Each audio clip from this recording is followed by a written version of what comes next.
사람들에게 있어서 대단히 중요한 변곡점이 여럿 있습니다. 그런데 이 변곡점이라는 것은 계획하고 맞이하기보다는 마치 우연히 다가온 것처럼 만나게 됩니다. 어떨 때는 사람들을 통해서고요. 어떨 때는 사건을 통해서 그 변곡점을 맞이하게 됩니다. 근데 세상을 살면서 가장 중요한 인생의 변곡점이 무엇인가 저에게 물어본다고 하면 하나는 예수 그리스도를 정말 믿게 되었다. 저는 못하잖아요. 정말 믿게 되었다. 어머니 따라가다가 어느 날 예수 그리스도가 나의 주님이셨구나 라고 하는 것이 깨달아지게 되었다. 그것이 굉장히 중요한 변곡점이었습니다. 그리고 모든 사람들에게 또 하나의 변곡점이 있는 것은 뭐냐면 여러분 참 저도 여러분 요즘 막 그런 경험들을 여러 번 하면서 정말 이런 것이 내게도 올란가 뭐 이런 생각을 하게 되는 죽음이라고 하는 변곡점입니다. 이것은 예수 그리스도를 믿음으로 오는 변곡점도 기록된 것이고 사람들에게 이미 나타난 것이고 많은 사람들의 변화를 초래한 것입니다. 죽음도 마찬가지입니다. 그런데 그 예고된 것에 대한 그 죽음의 문제에 대해서도 여전히 사람들은 무관심하게 살아가고 있다라고 하는 것입니다. 참 미스테리가 아닐 수 없죠. 정말 인생을 심각하게 변형시킬 수 있는 문제임에도 불구하고 관심을 가지지 않고 그냥 살아가고 있다 하는 것입니다. 유대인들은 신약 성경을 예수를 메시아로 증거하는 책이기 때문에 검서로 여기면서 신약 성경을 굉장히 싫어합니다. 그런데 왜 그런지 모르겠어요. 예수 그리스도에 대한 예언은 창세기에서부터 시작해서 이사야 53장에 가면 절정을 이루거든요. 그 구약에 있잖아요. 그런데 그분들은 그것을 읽으면서도 그것을 스쳐 지나가는 겁니다. 마치 누구처럼요? 무엇처럼요? 우리가 성경을 읽으면서도 한번 읽었다 하고 지나가는 것처럼.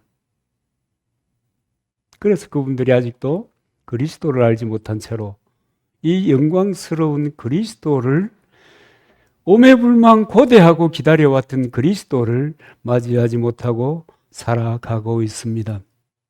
읽기는 읽어도 그 눈에는 가려진 것이기 때문입니다.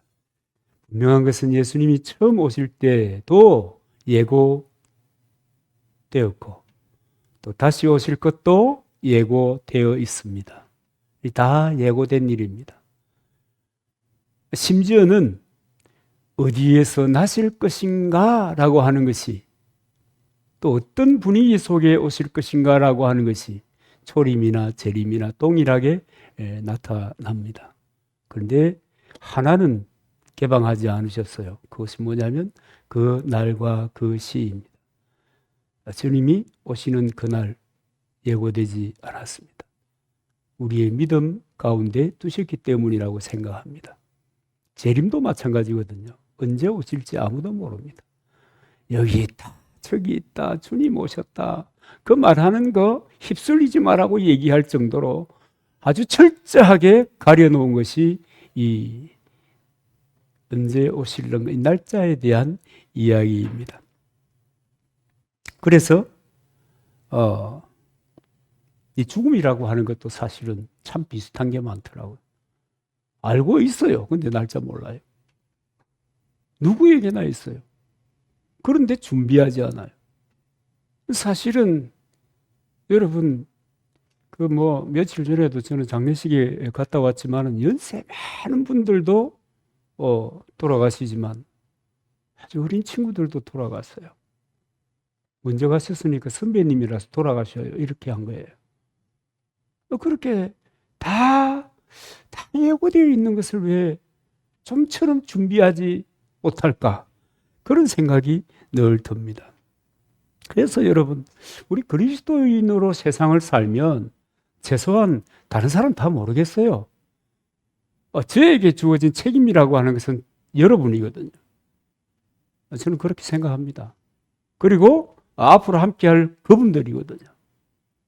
그런데 저와 함께하는 여러분들께서는 부평초처럼 떠다니지 말자.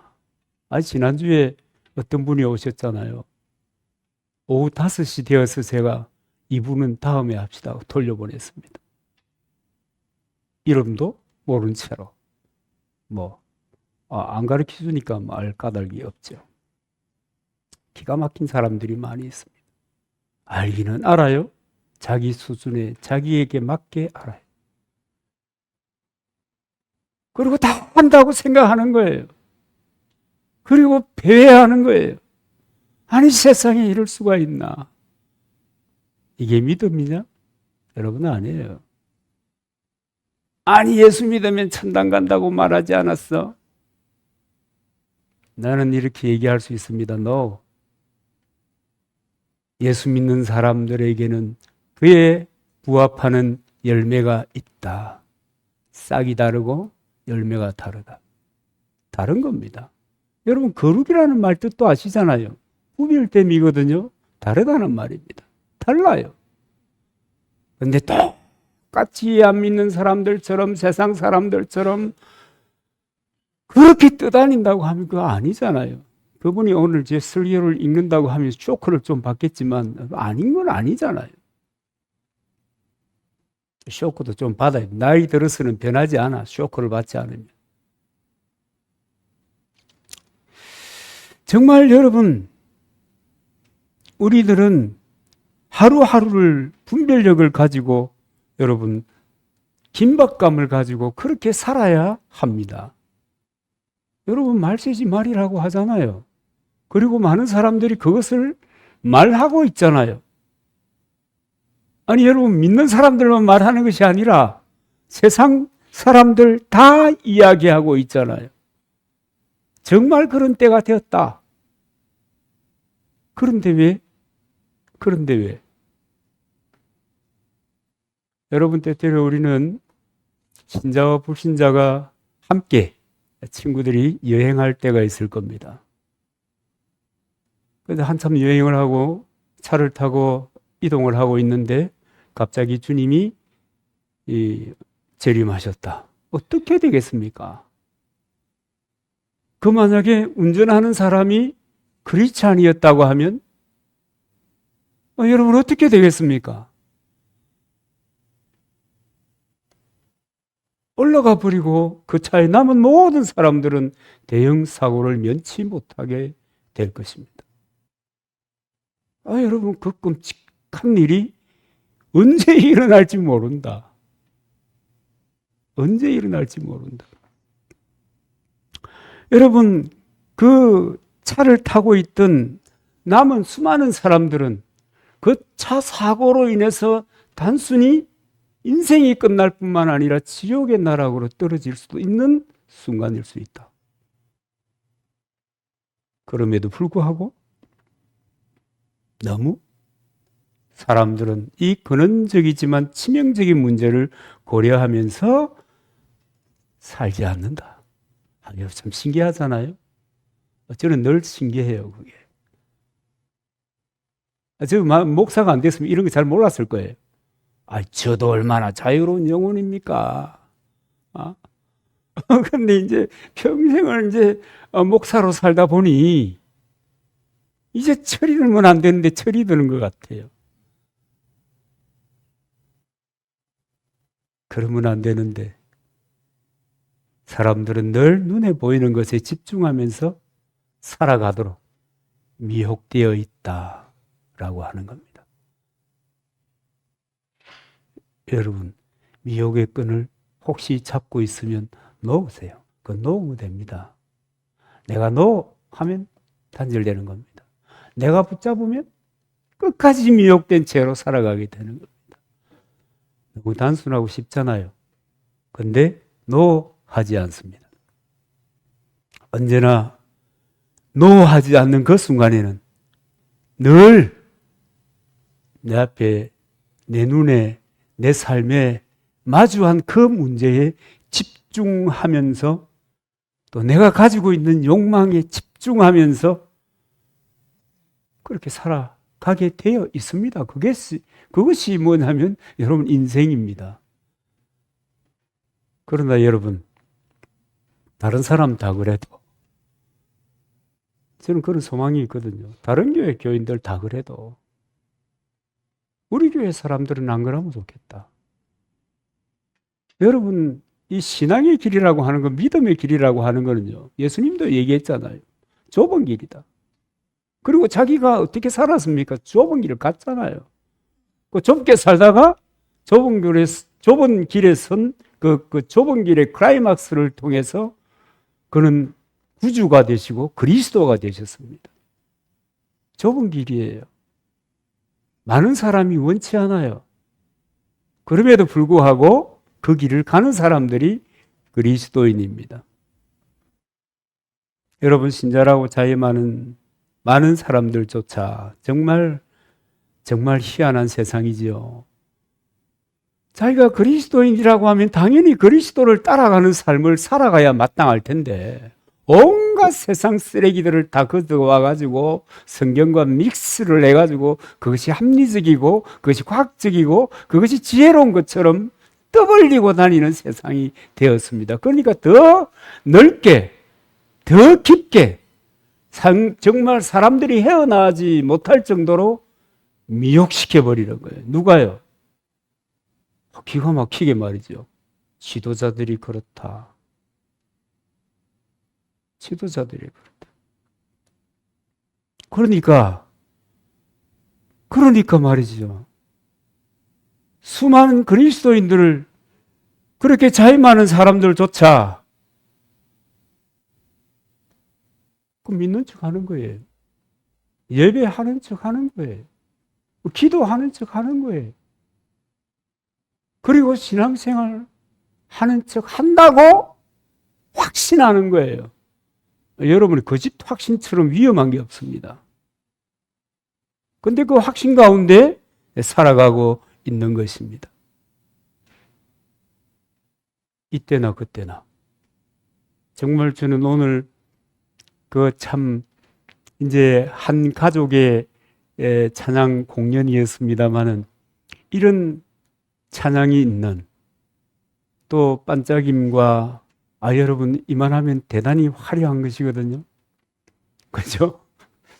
그 큰 백화점의 그 화려함 그거 못지 않는 것이거든요. 가치로 비유하면 그렇다고 말이죠. 이런 때 예수님이 초림하셨으면 경배라도 제대로 받았을 텐데. 그죠? 이럴 때 예수님이 오셨으면 얼마나 많은 사람이 찬양하고 기쁨으로 눈물을 흘리면서 맞이했을 텐데 그분의 오심은 전혀 그렇지를 못했다는 거 여러분 너무 잘 알지 않습니까? 예수 그리스도는 여러분 오시기는 오셨는데 정말 오랜 세월 예언된 메시아로 오셨는데 그런데 그 예수님은 실상 사람들에게 나타났을 때 정말 비천한 모습으로 오셨습니다. 참 기가 막힐 일이 아닐 수 없습니다. 출생의 예고는 얼마나 오래고 화려했고 그분이 오실 때 되면 정말 모든 세상이 일어나서 화답할 것 같았는데 정작 너무 초라하고 아무도 알아주지 않는 그런 비천한 모습으로 오셨습니다. 그 지고의 존재가 그의 삶조차도 너무 초라한 이 세상의 유일한 이 우주의 유일한 권위자이면서도 종의 모습으로 평생을 살아가셨습니다. 우리는 그런 모습을 이미 잘 알아요. 천사 가브리엘을 통해서 마리아에게 왔어요. 여러분 대단히 빠른 수용이었습니다. 그럼에도 불구하고 머뭇거리면서 수용했습니다. 아니 나 처녀잖아요. 요셉은 어땠겠습니까? 깜짝 놀래. 이게 무슨 일이야?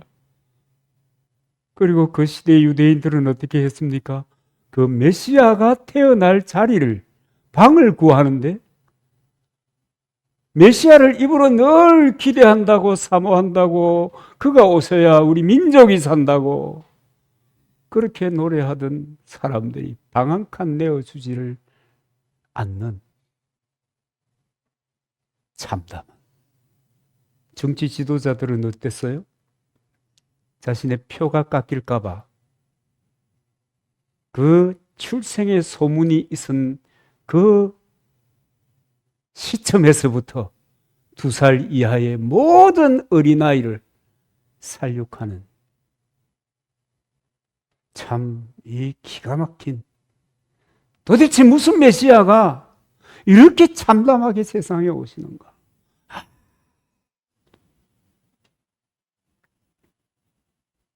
정말 그 시대의 극소수, 아주 극소수를 제외한 사람들은 다 모두가 한결같이 예수 그리스도의 탄생을 거부했습니다. 이상하잖아요. 참 저는 이해가 안 돼요.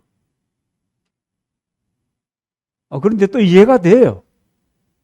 좀 화려하게 왔으면 천군 천사 대동해가지고 빵빠라빵빵빵 빵빠바 나다 이제 왔다 뭐 이랬으면 사람들이 깜짝 놀라서 맞이했을 텐데,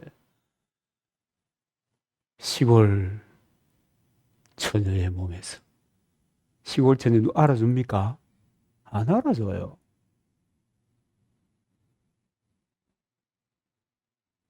그런 여인의 몸에서 어처구니 없이 그것도 마구간에서 태어나는 거예요. 누가 여러분 메시아인 줄 알겠어요? 근데 알아본 사람들도 있었잖아요. 여러분, 그런 게 중요하죠. 그런데 예수님의 초림 이후에 말세지 말이라고 하는 지금 이 시점에 사는 그리스도인은 왜 그런지 모르겠어요. 왜 그렇게 화려하려고 애를 쓰는지 모르겠어요. 저는 그런 생각이 들어요. 예수는 평생 그렇게 그 지존의 존재가 그렇게 사셨는데 그리스도인은 왜 그렇게 화려하게 살려고, 멋들어지게 살려고, 세상에 뒤지면 안 된다, 마치 무슨 레이스를 벌이는 것처럼 그렇게 사는지 모르겠어요. 그래야 되는 겁니까? 왜 그런지 모르겠어요.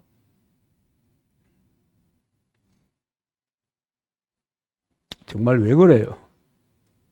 그리스도는 하나님이시잖아요.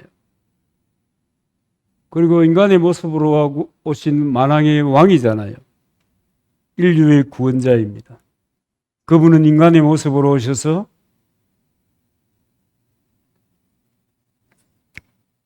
살아낸 그 모습이 아주 독한 역설이잖아요. 세상에 그런 역설이 어디 있겠어요?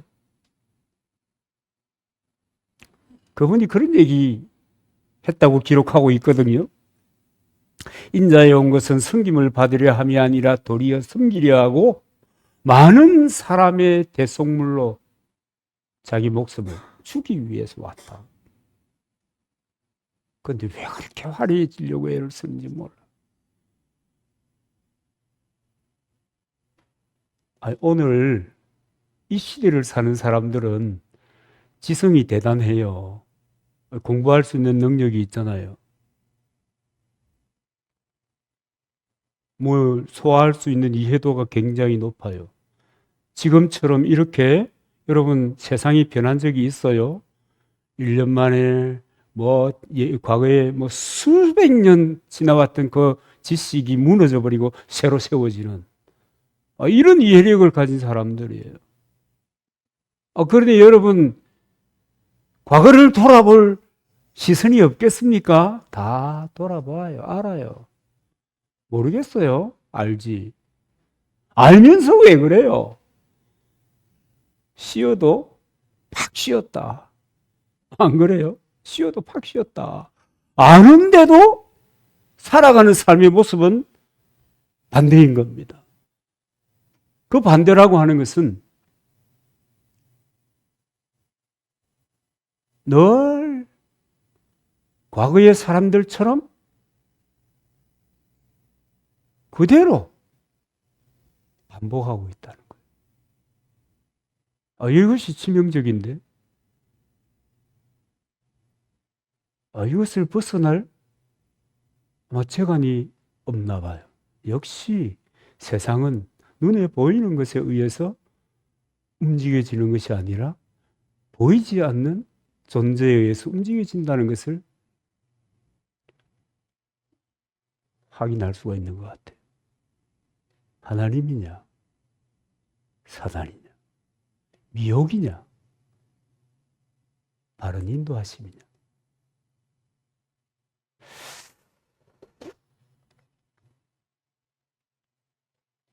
여러분, 이 마가복음 10장 45절의 말씀은 여러 가지 생각할 수 있겠지만 저는 한 두 가지 정도 아마 좀 생각해야 된다고 그렇게 봅니다. 그 하나는 뭐냐면, 인간은 무엇으로 가치를 결정할 수 있는가? 여러분은 어떻게 생각합니까? 인간은 무엇으로 가치를 결정할 수 있겠습니까? 내 인생의 가치라고 하는 것은 도대체 뭐겠습니까? 여러분, 그런 생각 좀 해보시기를 바랍니다. 예수님이 말씀은 뭐냐면, 인간의 가치라는 것은 하나님의 뜻을 따라 순명의 삶을, 헌신의 삶을, 순종의 삶을 살아감으로 하나님의 뜻을 이루는 데 그 가치가 있다. 이렇게 얘기하는 겁니다. 주님이 온몸으로 보여주신 인간의 가치입니다. 그리고 또 하나는, 예수님을 따르는 사람들은 어떤 태도로 세상을 살아가야 하겠는가? 그럴 때 우리는 답을 알고 있습니다. 그렇죠? 어떤 위치에 있든지 권위 있는 겸손함으로 섬기며 살아야 한다. 여러분, 예수님이 섬김의 삶을 보면 업신여김을 받지 않습니다. 섬긴다고 해서 업신여깁니까? 그러지 않았어요. 예수님의 제자들의 발을 섬긴다고 해서 제자들이 이 녀석 발 좀 깨끗하게 못씻어? 이런 짓 안 한다고요. 눈물을 흘리면서 주여 왜 이러시옵나이까? 그러잖아요. 권위 있게 섬겨야 된다. 섬기는 종의 모습이 달라야 한다. 세상 사람들은 섬기는 사람을, 그러니까 자기의 부리는 사람들이 나를 섬긴다고 생각하잖아요. 권위 있게 섬겨야 한다. 그러니까 높은 자리에 있어도 섬기는 자의 삶을 살아가는 것이 그리스도인의 삶의 태도다. 그 얘기해 주고 있는 것입니다. 정말 예수 그리스도의 오심은요, 우리 시대에 왔으면 너무 좋겠어요. 찬양이 있고 장식이 있고 반짝임이 있고, 밤에 읍내 며칠 동안 안 나가봐서 잘 모르겠는데 보나 안 보나 화려하게 해놨을 거예요.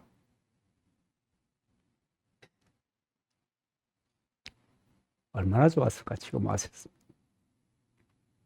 지금은 주님이 과거처럼 그렇게 오시지 않고 어떻게 우리에게 오셨습니까? 부패한 심령 가운데 성령으로 우리에게 오신 거예요. 그리고 주님이 그 성령으로 이 부패한 심령을 변화시키기를 원하시고 새삼 살게 하시는 거예요. 인생의 가치가 이 땅에 매인 것이 아니다는 것을 알고 살기를 원하는 거예요. 진정한 인생의 가치가 뭐냐? 이걸 알기를 원하는 거예요. 그래서 성령으로 우리에게 오셨어요. 그 다음에 중요한 그리스도 오심의 그 의라고 하면, 그분은 우리 밥으로, 말씀으로 오셨어요. 생명의 양식으로 오셨다는 말입니다. 그래서 우리가 성경을 읽을 때는, 옛날에는 그런 말 자주 하셨어요, 어른들이. 성경 안 읽으면 밥 먹이지 마라. 저 어릴 때 많이 들었습니다. 성경 안 읽었어? 밥 먹지 마. 읽고 와. 몇 장 몇 절 읽었는데요. 밥 먹어라. 요즘은 그런 말 하시는 부모님이 계시나요? 여러분, 성경은 생명의 양식입니다. 밥이에요. 설교는요, 내 영혼을 살찌우는 여러분 밥이에요. 밥입니다. 그렇게 생각하고 받을 때 비로소 은혜가 되는 것입니다. 온갖 잡동사니를 가득 채워가지고 아이고 오늘 목사는 또 뭐라고 씨버리는지 이러면은요. 저는 어릴 때 그런 적이 있거든요. 그래서 저는 이해는 합니다. 앉아 있으면 다 보여. 뭐 본문이 뭐 이렇게 그때는 주로 본문 설교를 했기 때문에 야, 예, 2절에서 1달러요. 2절에서 또 2달러, 3달러. 그러므로 이거구나. 이게 여러분 교회 오래 다닌 사람들의 내공입니다. 딱 보여요. 그러나 여러분 거기에서 머무르면요. 그렇게 산 세월이 의미도 없고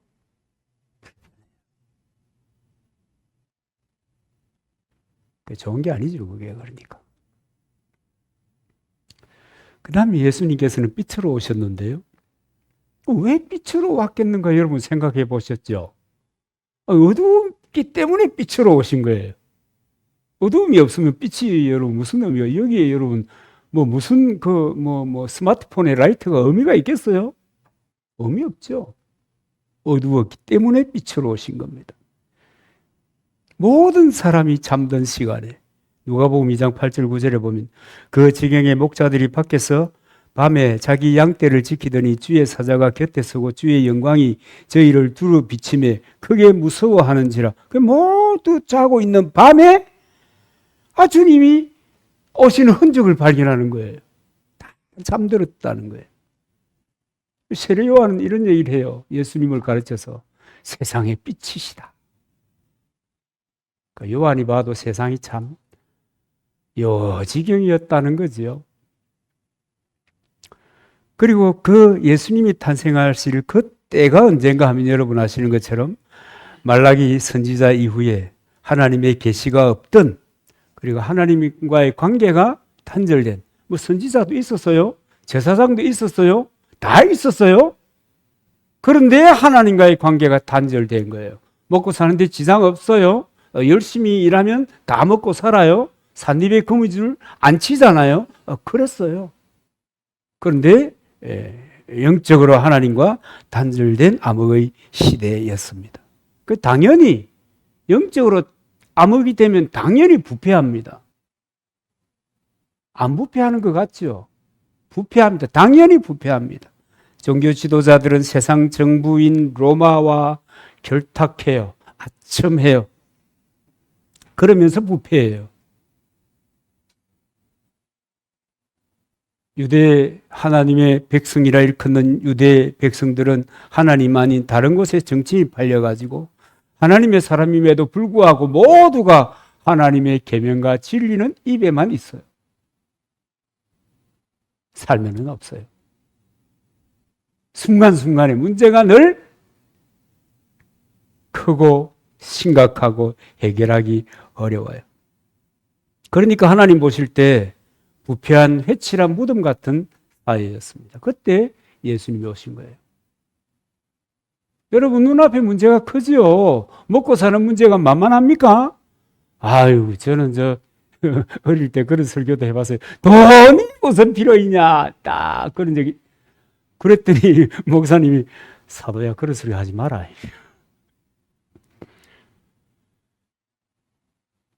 그때는 이제 또 약간의 경험이 또 있었잖아요. 마음 먹으면 얼마든지 벌 수 있어. 이런 마음과 믿음이면 됐지 돈이 뭐야. 믿음이 먹이 살리지 돈이 이런 식으로 생각했다니까. 여러분 돈도 중요합니다. 돈 없이 사는 것은 기가 막혀요. 우리 많은 사람들이 경험해 봤잖아요. 기가 막혀요. 그러나 그렇다고 할지라도 여러분 지킬 것은 지키고 그렇잖아요. 내가 무엇을 끝까지 붙잡을 것인가라고 하는 것에 대한 구분을 놓지 말아야 돼요. 그럴 때 기회라는 것이 있어요. 여러분 절박함이 기회다고 하는 얘기는 마르고 닳도록 어디서 많이 들어보셨죠? 신앙 가운데서도 마찬가지예요. 그럴 때 기도하고 그럴 때 기도하는데 그냥 아이고 아버지 이렇게 기도 안 하고 목청껏 기도하고 눈물로 기도하고 그 가운데 하나님의 성령께서 지혜도 주시고 길도 여시고 사람도 만나게 하시고 일도 풀리게 하시고 그렇게 하시는 거예요. 그런데 그 시대는 그런 것도 없어요. 그런 분위기 전혀 없어요. 그야말로 부패한 사회, 부패한 시대였습니다. 그래서 이사야 선지자가 예수님의 탄생을 이렇게 예언해요.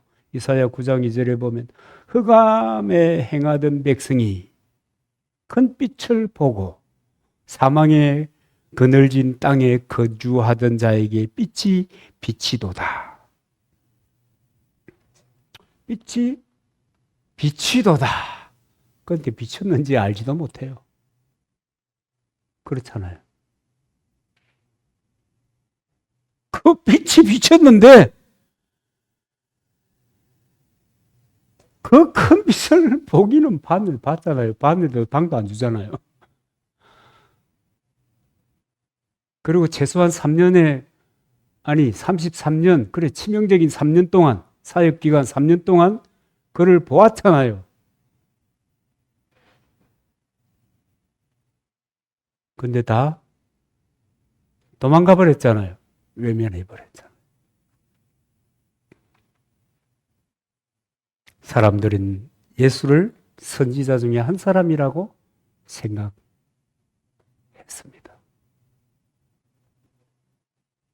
그가 메시아라는 것을 알아차리지 못합니다. 정말 이게 기가 찰 사실입니다.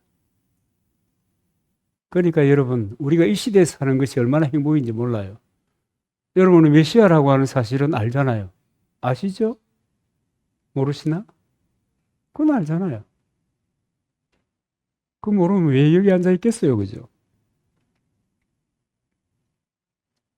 근데 실상 우리 시대도 많이 어둡습니다. 이사야 선지자의 말씀처럼 모두가 흑암을 지나고 있습니다. 그러기에 하나님 앞에 사는 사람들은, 그리스도인들은 그리스도를 따라 살아야 하는 겁니다. 그게 중요하죠. 누구라도요? 우리라도. 옛날부터 우리 조상들이 운칠비삼 뭐 이런 얘기 했잖아요. 노력하지 않겠다는 얘기 아니거든요. 열심히 일하고 열심히 노력하고 최선을 다해도 결과에 이른다는 것은 보장하지 못한다. 그래서 운이 70% 따라야 된다. 이렇게 생각한 거예요. 우리식으로 바꿔볼게요. 내가 노력하고 애써야 돼요. 최선을 다해야 돼요. 그러나 열매 맺게 하시는 분은 하나님이시다. 인정해야 돼. 입 벌리고 감나무 밑에 누워 있어서는 안 되죠. 말도 안 되는 이야기죠. 결국 여러분 하나님께서 함께 하셔야 내 인생의 새로운 역사가 일어나는 것입니다. 하나님이 역사하셔야 열매가 맺는다. 여러분 아멘입니까? 혹시 그러고 내 생각이 1등이야 그렇게 하지 않습니까? 모든 결정의 우선순위는 내 생각이야. 그렇게 살아가는 사람들이 많습니다. 하나님이 열매를 주신다. 내 모든 노력에도 불구하고 결론은 하나님이시다. 그분이 이끄시지 아니하시면 뭐 이렇게 생각한다 할지라도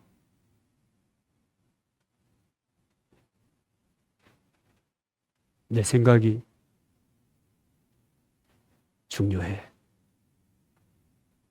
이런다고 하면 여러분 예수님이 처음 오실 때와 똑같은 상황이 내 삶에도 연출이 되는 겁니다. 하나님 얘기하고요. 메시아를 기대하고요. 누구 마음대로 기대하고요. 제 마음대로 기대하고. 회당에 안 갔겠어요? 갔지요. 유대인들이 얼마나 안식일을 철저하게 지키는데. 회당에 가서 앉아서 듣지요. 말씀을 낭독하지요. 비슷해요. 내 듣고 싶은 것만 들어요. 나이가 드니까 미안해요. 나이 얘기해서 이상하게 듣고 싶은 것만 자꾸만 솔솔 들리는 거예요. 내가 어떤 얘기를 좋아하는지 이제 알았어요. 너무 늦게 알았는지 몰라. 이제 알겠어요. 내가 무슨 얘기를 듣고 싶어 하는가. 그런데 과거에 관심이 없었거든요. 야, 나도 똑같네. 이런 얘기를 듣고 싶어 했구나. 아이고, 그러니까 간이 터지지. 정신 나간 인간아. 혼자 스스로 들었어요. 혼자 하는 얘기였는데. 그렇더라니까. 듣고 싶은 얘기. 하고 싶은 말을 필터도 없이 하는 거예요.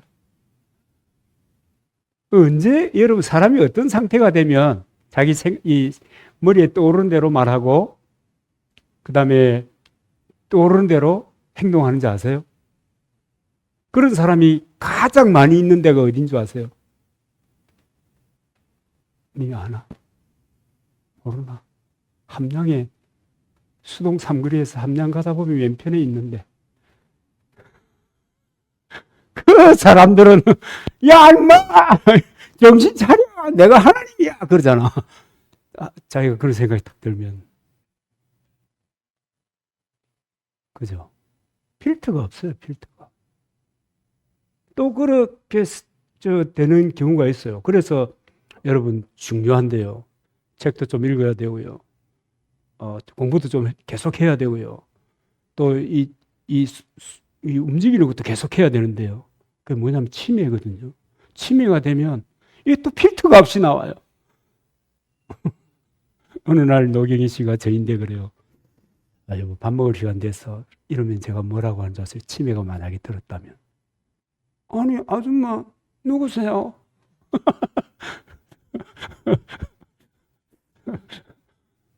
아무 생각 없이 그냥 주절거리는 거예요. 그 시대에 유대 백성들이 그랬어요. 우리 시대에 많은 그리스도인들이 그렇게 살아가고 있어요. 그리고 그것이 옳다 그르다에 대한 생각조차 하지 않는다는 이 치명적인 문제가 있는 거예요. 뭘 좀 생각을 해야 될 거 아니에요. 생각 안 해요. 그 지나가 버려요. 그냥 지나가는 거예요. 그래서 여러분 우리 시대에는 정말 영적인 정신줄을 잡아야 돼요. 이거 놓아버리면 큰일 나요. 디모데후서 3장 2절 5절에 보면 대다수의 사람들이 시공간을 초월해서 변함없는 특징을 얘기해 주고 있습니다. 여러분 한번 펴보실래요? 디모데후서 3장 2절로 5절. 시공간을 초월한 특징입니다. 이게. 사람들은 자기를 사랑하며 여러분 현대인들의 1등 관심이 건강이잖아요. 건강을 위해서는 모든 것의 우선순위 1등입니다. 맞죠? 돈을 사랑하며 여러분 지난주에 우리 그 해차 공부 안 했나? 돈은 열심히 버는데 쓰는 사람이 다 따로 있다. 그럼에도 불구하고 그러고요. 자긍하며. 자긍한다는 말은 그 이제 뭐 스스로 잘난 척 하는 거거든요. 저 지금 스스로 잘난 척 하고 있는 거 맞죠? 도구로 쓰임 받고 있는 중이니까 이해하세요.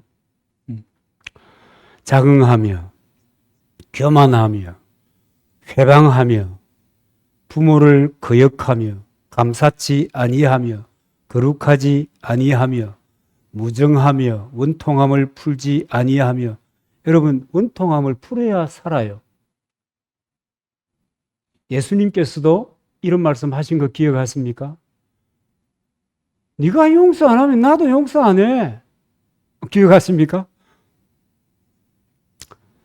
원통함을 풀지 아니하며 참소하며. 참소는 누가 하던 거예요? 마귀가 하던 거예요. 마귀. 절제하지 못하며 사나우며 선한 것을 좋아하지 아니하며 배반하여 팔며 조급하며 자고하며 쾌락을 사랑하기를 하나님 사랑하는 것보다 더하여. 경건의 모양은 있으나 경건의 능력은 부인하는 자는 이 같은 자들에게서 뇌가 돌아서라. 참 여러분, 예수님이 처음 오실 때나 다시 오실 예수님을 기대하고 있는 이 시점에서나 너무 진짜 리얼리 확실히 또 뭡나? 변함이 없어요. 변함이 없어요. 인간 사람들의 그 보편적인 삶이라고 하는 것은 변함이 없습니다. 모두가 어둠에 빠져 있는 모습 아니겠습니까? 그렇기 때문에 여러분, 예수 믿는 사람들은 예수님의 탄생을 기념하고 기뻐하며 평화의 왕이 오셨다고 얘기하는 사람들은 이 어두움의 세상으로부터 자유해야 되는 겁니다. 벗어나야 되는 거예요. 내가 의지적으로 결정하고 벗어나야 되는 거예요. 단호하게 벗어나야 돼요. 그리고 그리스도인 됨을 지키며 살아가야 합니다. 여러분, 주님이 언제 오실지 그날과 그 시를 모릅니다. 그러나 중요한 것은 인생은 짧다. 오늘 우리 성탄절에 우리는 우리들을 돌아보면서 성찰하고 신자의 가치와 우선순위를 조정하고 새롭게 정립하는 그런 시간으로 가진다면 그리스도가 오신 이 시간을 가장 값지게 보내는 것이다. 저는 그렇게 믿습니다. 그리고 그렇게 되기를 축원합니다.